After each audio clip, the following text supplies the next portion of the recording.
Welcome, everyone. I hope you are well. This is another episode of It's Time We Talk, where I will be going through 5 players that I am predicting could win this year's Masters tournament for the very first time.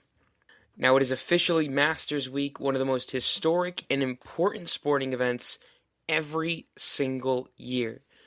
The tournament's rich history dates back to, of course, 1934, almost 100 years ago. Since then, we have seen the best of the best wear that famous green jacket in the heart of Augusta, Georgia. This year's event marks the first since 1994 to not feature Phil Mickelson or Tiger Woods, but the field is still packed with some phenomenal and exciting talent in the golf world who have never worn the jacket before. I hope that even if golf may not be your favorite sport to watch, you find some time this weekend to enjoy the best golfers in the world carry on what is called a tradition like no other. Now, without further ado, like I said before, I will be going through the 5 players I believe can win this weekend's tournament for the very first time. Some may be favorites, some might be people I think can shock the field, but overall, these are some of the players I will be watching the most this weekend. And now, I will be doing 1 through 5, but it is not ranked in 5 players in no particular order who I'm going to be watching very closely and I think could potentially win their first ever Masters tournament this weekend. So, let's get right into it. Going with the first person that I had written down, I have Bryson DeChambeau. Now, of course, this is going to be his 10th Masters start. In his very first one, he won low amateur honors, the lowest score by an amateur player in the field in 2016. And from then on, he's finished top 6 in 2024 and 2025, which was the closest he had ever come to winning. And this year, Bryson has gotten off to such a hot start on the LIV Tour, winning the last 2 tournaments in Singapore and South Africa. Among players who have never won the Masters before, he has the best odds for a potential first-time winner. And in my opinion, I feel like he feels due. Having played so well going into the final day of last year's tournament, it just seems like he needs to be able to get over that Sunday hump. I feel like the poor performance he had on Sunday last year will be something that he has learned from and can help him finish the job this time out. He has such a big fan base as well, being the best professional golfer with the platform that he has on social media. And I think he has shown that he is much more than a long driver or, just a YouTube personality. He is a dang good golfer, and I am expecting him to play very well. I think that this is prime opportunity for him to win his first ever Masters, and I would not be shocked at all to see that happen. The second name that I want to bring up is Cameron Young, making his 5th Masters start. He's finished in the top 10 twice in his career and is coming off an impressive Sunday comeback win at the Players a couple of weeks ago. He has proven in the past years that he really can step up in big moments. I think back to last summer at the Ryder Cup Sunday singles when the United States needed to take as many points as they possibly could, and he definitely rose to the occasion with a big win in Sunday singles action. Like I said, he's finished top 10 twice in his career, still seeking that first ever major win. I feel like that is due. Going into this year, I thought, he'd be an outside shout to win a major this year, and impressive win at the Players. I think that is going to give him the confidence and the feeling that he knows that he belongs and he can finish the job at a major either this year or in the very near future. With him, he has been one of the best putters on the PGA Tour this year, and I feel like if he can clean up his game around the green, the rest of his game is just so solid. He's so great off the tee. His approach game, one of the best on tour right now. So Cameron Young is a guy who maybe is not a favorite, but he's definitely up there, and I definitely could see him making some noise this weekend at Augusta. The third name that I have down is Justin Rose. Now, Cameron Young making his 5th Masters start. Justin Rose is making his 21st Masters start. And he has finished in the top 25 15 times in his career, which is absolutely incredible. He's finished second place 3 times in 2015, 2017, and last year he lost the playoff to Rory McIlroy in what was an incredible Masters Sunday, what was an incredible 3-hole playoff. Justin Rose has proven he has what it takes. He just needs to get over that hump. He can do it. I 100% believe that it is possible. But the other thing is, he's 45. And while his game has stayed consistent over the years, I feel like he's always somebody who can make a big difference and can provide a great performance at a major or at a PGA Tour event. You have to wonder how many more good Masters performances he has left in the tank. If he did win this year, it would make him the second oldest person to ever win the Masters, to Jack Nicklaus. And, he proved that he could still play well on Sunday with a 66 last year. While he is far from his prime, he's won one major in his career, and that was the 2013 U.S. Open. While he is far from his prime, it is not out of the realm of possibility that he could win. This year, he's already played pretty well.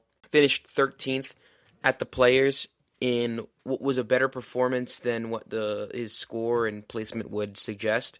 And won also the Farmers Insurance Open at the very, very beginning of the year. So, Justin Rose, he's in good form. He steps up in the big occasions. He is so experienced, and it honestly shocked me a little bit, knowing that he's only won one major in his life and he's never won the Masters before. I think Justin Rose can definitely step up. I think this could be a great chance for him to grab his first ever Masters and win his first major in almost 13 years. The fourth name that I have on my list, I actually cheated a little bit, and I have 2 names at this spot, mostly because I think they're so similar. Not in the way that they play, but I'll mention in a second. I have Colin Morikawa and Xander Schauffele. Both of these guys are veterans. They don't have a world of experience like Justin Rose does. Morikawa making his 7th Masters start, Xander making his 9th start. But both of these guys have won 2 majors before. The Masters eludes them. I believe for Xander, it's the U.S. Open that eludes him, and I think for Morikawa as well. Both of them need a Masters and a U.S. Open to complete the career Grand Slam. But, this is a great opportunity for the both of them. They both previously have performed very well at the Masters. Colin finished 3rd in 2024, and Xander finished tied for 2nd in 2019. Like I said, both these guys are seasoned veterans who have had success at Augusta before, and for them it is about finding that next level if they want to wear the green jacket for the very first time. They've proved that they can win majors, but the Masters is always a different beast. All 4 majors are not the same.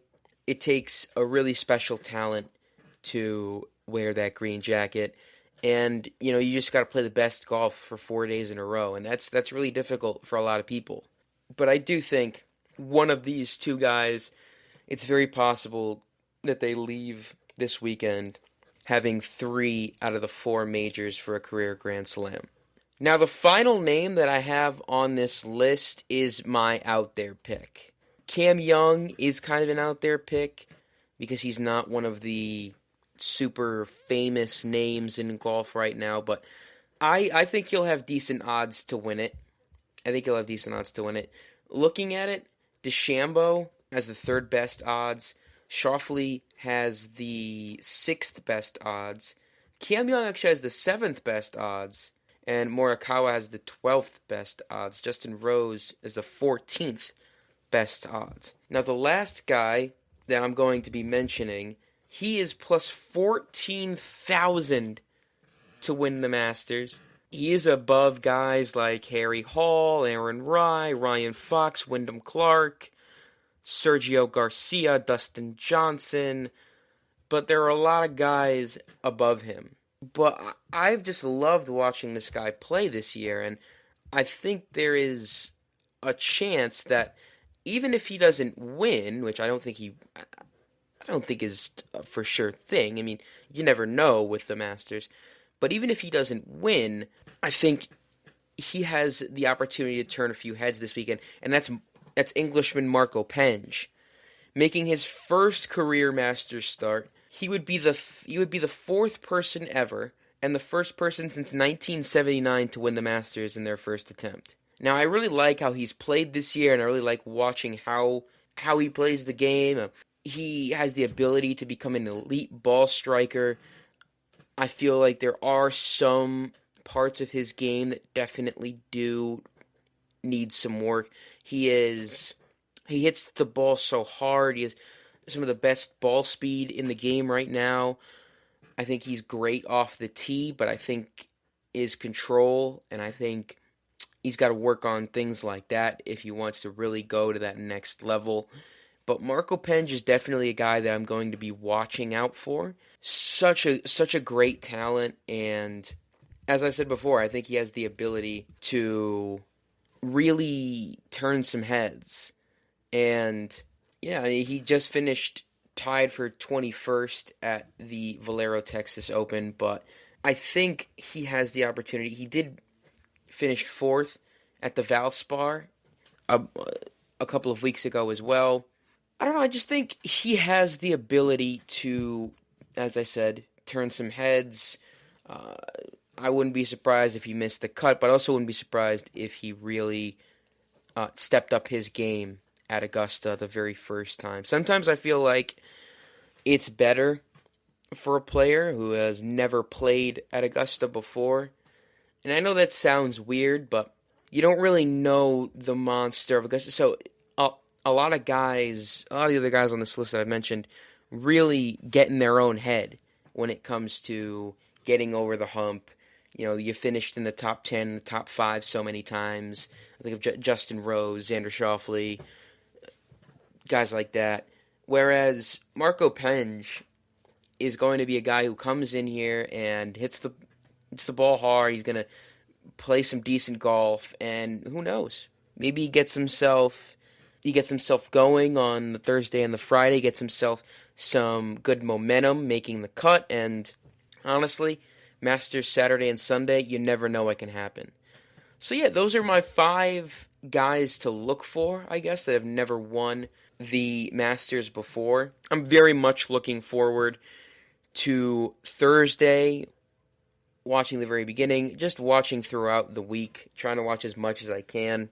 And like I said, I hope that you guys are watching this weekend as well. It's going to be a great time. The Masters always is. It's such a great occasion. It's not just a sporting event, it's a real occasion. So, yeah, those are my 5 picks. Not my 5 picks, but 5 guys to look for that have never won the Masters before. I really hope that you guys enjoyed, and if you have your thoughts, if you think I'm speaking sense or I'm speaking nonsense, please feel free to leave a comment, leave a like on or an upvote or whatever on Spotify, on YouTube. I would really very much appreciate it. Let me know what you guys think. So yeah, thank you all for listening. Thank you all for watching. And I will see you on the next episode.